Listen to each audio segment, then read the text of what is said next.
Hi friends, నేను మీ లక్ష్మిని. ఈరోజైతే దొండకాయ గుత్తి పులుసు అండి. ఈ విధంగా కట్ చేసుకుంటున్నాను. కట్ చేసుకొని చూడండి, బాండీలో అయితే ఇలా వేయిస్తున్నాను. ఈ కూర అంటే మా వారికి చాలా ఇష్టం అండి. గబుకనంగా అనుకోకుండా సడన్గా చేస్తున్నాను ఈ కర్రీ. చూడండి, ఆ గుత్తిగా 4 గుత్తొంకాయ కోసం చూడండి, ఆ విధంగా కట్ చేసుకొని మనం నూనెలో వేలైతే ఇది వేయించుకోవాలి.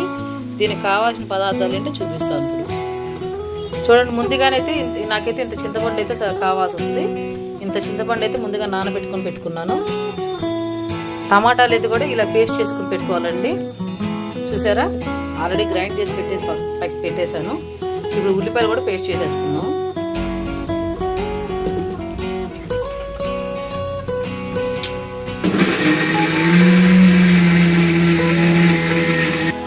ఇవైతే చూడండి ఫ్రెండ్స్, ఈ విధంగా ఎర్రగా వేగేదాకా మనం ఉంచుకోవాలి.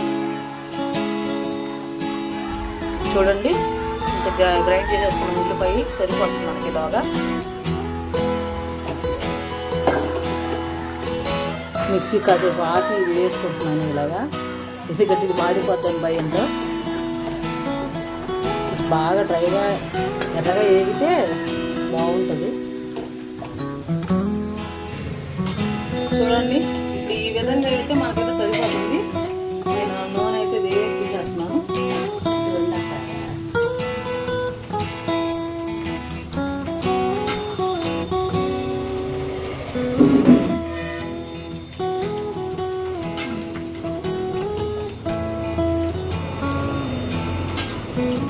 ఈ కర్రీ తింటే ఉంటుందంటే అసలు మామూలుగా ఉండదు. ఒకసారి మీరు ట్రై చేయండి.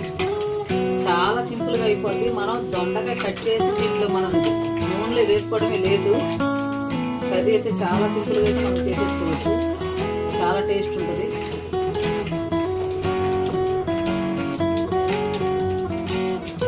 చూడండి, ఇప్పుడు నూనె అయితే మనం ఎంత కావాలో అంత ఉంచుకున్నాం. దీంట్లో మిగతా తీసేసాను నూనె. ఇప్పుడు మనం గ్రైండ్ చేసి పెట్టుకున్న అల్లం ఉల్లిపాయ పేస్ట్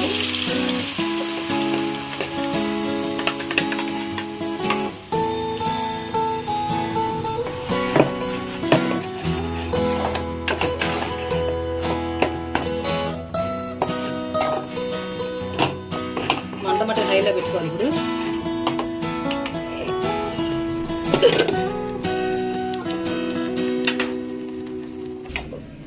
చూడండి, ఉల్లిపాయ పేస్ట్ వేస్తుంది కదా. ఇప్పుడు వీలోపే మనం పచ్చివాసన పోయేలాగా అల్లం వెల్లుల్లి పేస్ట్ అయితే 1 స్పూన్ వేసుకున్నాను. సరిపోతుందండి, ఎందుకంటే మనం పులుసు కదా, దొండకాయ గుత్తి పులుసు. ఎప్పుడైనా ట్రై చేయండి, ఖచ్చితంగా నచ్చుద్ది. కర్రీ అయితే ఈ ఎండాకాలంలో అయితే కొంచెం తేలిగ్గా తినడానికి అసలు చాలా అనుకూలంగా ఉంటుందండి. సరే, మీరు ట్రై చేయండి. చూడండి, అల్లం వెల్లుల్లి పేస్ట్ అయితే వేగుతుంది కదా. బాగుంది.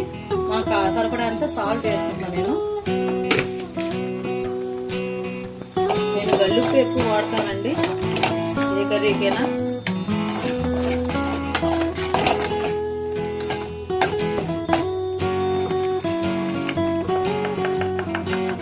పసుపు కూడా వేసుకుంటున్నాను.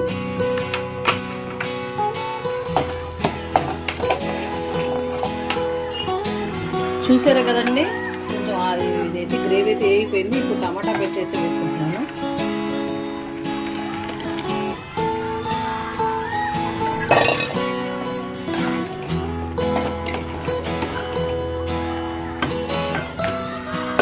ఈ చాలా ఎక్కువ అయిపోద్దండి. కర్రీ ఎక్కువగానే చేస్తున్నాను, ఎందుకంటే వేరే వాళ్ళకి ఇస్తామని చెప్పాను కర్రీ టేస్ట్ చేయమని.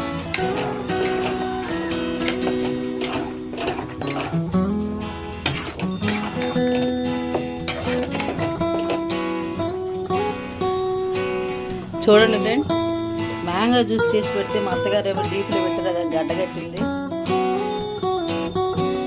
ఇప్పుడు ఇది తిందామని ట్రై చేస్తే ఇది ఐస్ క్రీమ్లా తయారైందండి. ఇది జ్యూస్ అంటారా? మా అత్తయ్య గారు ఏమో డీప్లో పెట్టారు. అది తీసేటప్పుడు కూడా ఉంటుంది ఐస్ క్రీమ్ లాగా. ఇప్పుడు కప్పులో వేసుకొని తినాలి మేము. చాలా గట్టిగా అయిపోయింది. అమ్మ అయితే కూడా ఉడికిపోతుంది.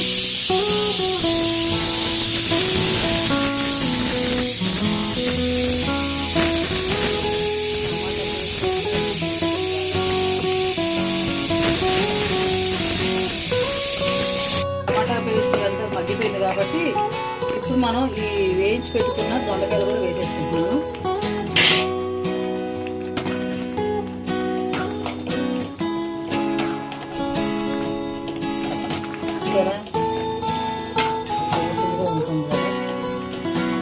కారం వేస్తాను.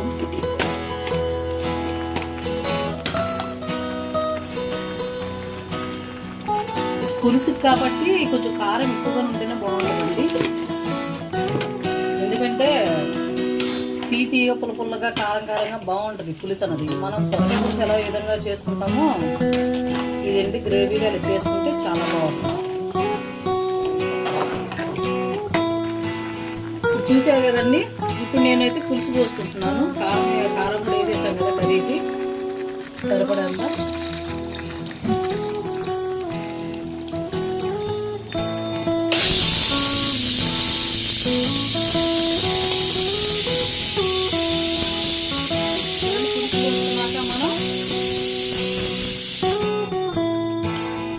మనం కలపెట్టుకోవాలి. ఒకసారి ఒక గ్లాస్ వాటర్ కూడా పోసుకోవాలండి. ఎందుకంటే మనం ఏం లేదు ఇంకా కదిలిచ్చే దీంట్లో అన్నీ వేసేసుకున్నాం కాబట్టి కొంచెం కొత్తిమీర ఒక గ్లాస్ వాటర్ వేసుకుని ఉంటుంది. నూనె పైకి తేలేదాకా ఉంచితే సరిపోతుంది. కరెంటు కూడా ఇప్పుడే పోయిందండి పల్లెల్లో ఉండగా. చూడండి కొత్తిమీర కడిగేసి ఇలాగే మధ్యలో ఉడుకుతుండగానే వేస్తేనే ఆ ఫ్లేవర్ అన్నది వాటి పట్టుకుంటే చాలా టేస్ట్ వస్తుంది.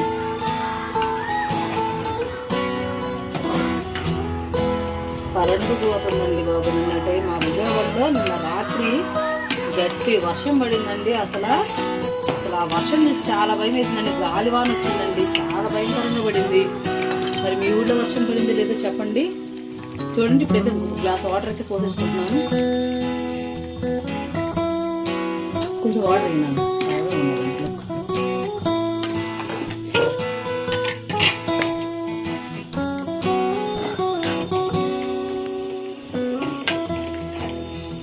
చూడండి వాటర్ ఇలా పోసేసుకున్నాం కదా. ఇంకా మనం ఒకసారి కలబెట్టేసుకొని మనం మూత పెట్టేసుకుంటే సరిపోద్దండి నూనె పైకి తేలేదాకా. ఇంకా ఇంకేం వేయసలో ఒక్కసారి ఉప్పు చూద్దామండి ఎలా ఉందో. ఎందుకంటే ఇదంతా ఫైనల్ అయిపోయేటప్పుడు చూసుకోవాలి కదా మనం.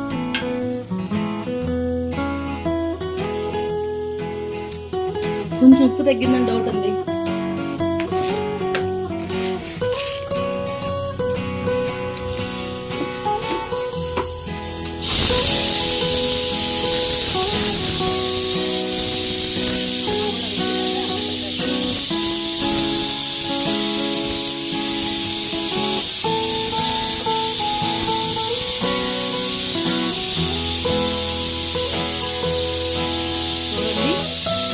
అయితే అయిపోయింది.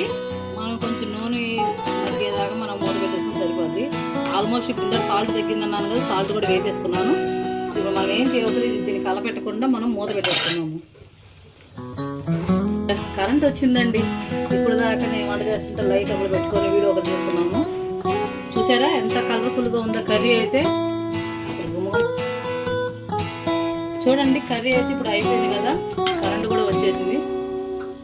ఇప్పుడు ఆల్మోస్ట్ కర్రీ అయిపోయింది. మనకి ఏం లేదు, ఇంకా మగ్గించుకుంటే సరిపోద్ది. ఇప్పుడు మనం మూత పెట్టేసుకున్నాం. ఉడికినాక ఎలా ఉందో తర్వాత చూపిస్తారు 2 నిమిషాల్లో. చూడండి సమ్మర్కి ఇప్పుడు మేము ఇప్పుడు అన్నం తినేలోపు మనం ఇది పిల్లలకి మనం పెట్టేసుకున్నాం అనుకోండి, తేలిగ్గా ఉంటుంది కదా. సమ్మర్కి ఫ్రూట్స్ తిన్నట్టు ఉంటుంది, జ్యూస్ తాగినట్టు ఉంటుంది కదా. అది ఇది చిక్కగా ఉంది కాబట్టి మేము స్పూన్లో ఐస్ క్రీమ్ లాగా తినే ఫీల్డ్లో తింటామండి. ఇప్పుడు మా వారైతే ఇంకా రాలేదు. నేను ఇంట్లో నలుగురే కాబట్టి నలుగురే తింటున్నాము.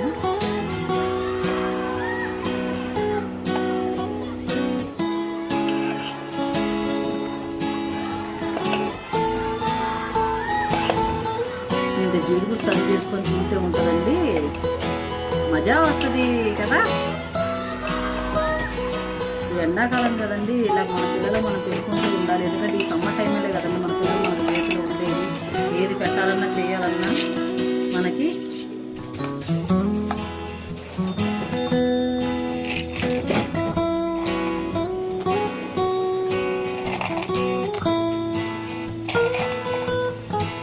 చూసారా పెడతాను. ఇదైతే మా పిల్లలకి, మా అత్తగారికి,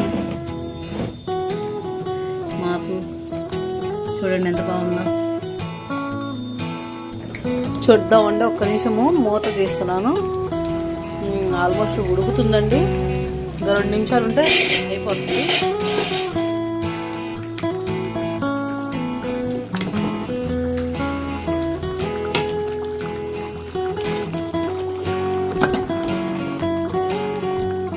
అసలు ఎంత కలర్ఫుల్గా ఉందండి అసలు కర్రీ అయితే. 2 నిమిషాల నుంచి సరిపోతుందండి. ఇంకా కర్రీ అయితే మనం ఇంకా ఏం చూడవసరం, కొత్తిమీర కూడా వేసేసాం కాబట్టి కొత్తిమీర కూడా దీంట్లో మగ్గితేనే టేస్ట్ వస్తుంది. ఇప్పుడే కూల్గా మ్యాంగో జ్యూస్ అయితే తాగేసాము. నాకు మ్యాంగో జ్యూస్ గ్లాసులో తాగే కన్నా వీళ్ళ కప్పులు వేసుకుని స్పూన్తో ఎంజాయ్ చేయడమే ఇష్టమండి నాకైతే. మా పిల్లలు కానీ మేమందరం అలాగే ఇష్టపడతాము. చాలా ప్రశాంతంగా అయితే ఉంది, ఎంత టేస్టీగా ఉందో. మీరు కూడా అలా ట్రై చేయండి ఒకసారి. చూడండి ఫ్రెండ్స్, ఇప్పుడు నూనె తేలిపోయింది కదా. ఒక 2 నిమిషాలు అయితే, 1 నిమిషమే ఇంక సరిపోయింది కర్రీ అయితే. ఈ వీడియో కనుక నచ్చినట్టయితే లైక్ అండ్ షేర్ కామెంట్ మట్టి తప్పకుండా చేయండి ఫ్రెండ్స్.